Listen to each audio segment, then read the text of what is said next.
మంత్రాలయం శ్రీ రాఘవేంద్ర స్వామి మఠంలో bomb squad తనిఖీలు జిల్లా ఎస్పీ విక్రాంత్ పాటిల్ ఆదేశాల మేరకు సిఐ రామాంజులు, మాధవరం ఎస్ఐ విజయ్ కుమార్ సిబ్బంది బాంబు స్క్వాడ్ టీంతో కలిసి రాఘవేంద్ర స్వామి మఠం పరిసర ప్రాంతాల్లో అన్నపూర్ణ భోజనశాల, రద్దీ పరిసరాల్లో తుంగభద్ర రైల్వే స్టేషన్లో తనిఖీలు నిర్వహించారు. కర్నూలు జిల్లా ఎస్పీ విక్రాంత్ పాటిల్ ఐపీఎస్ ఆదేశాల మేరకు CI Ramanjulu, Madhavaram SI Y Vijay Kumar సిబ్బందితో కలిసి మంత్రాలయం రాఘవేంద్ర స్వామి గుడి పరిసర ప్రాంతాల్లో, ప్రధాన కూడళ్లలో, జనం రద్దీగా ఉండే ప్రదేశాల్లో మరియు తుంగభద్ర రైల్వే స్టేషన్ పరిసర ప్రాంతాల్లో అనుమానిత వ్యక్తులను మరియు అనుమానిత వస్తువులను క్షుణ్ణంగా తనిఖీ చేశారు.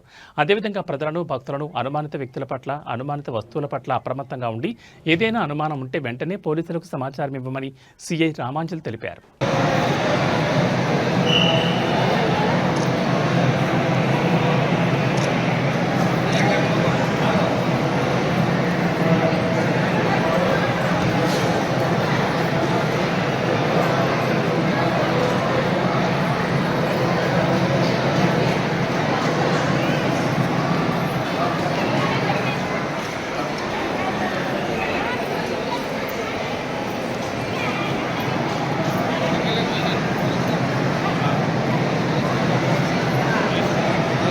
చెకింగ్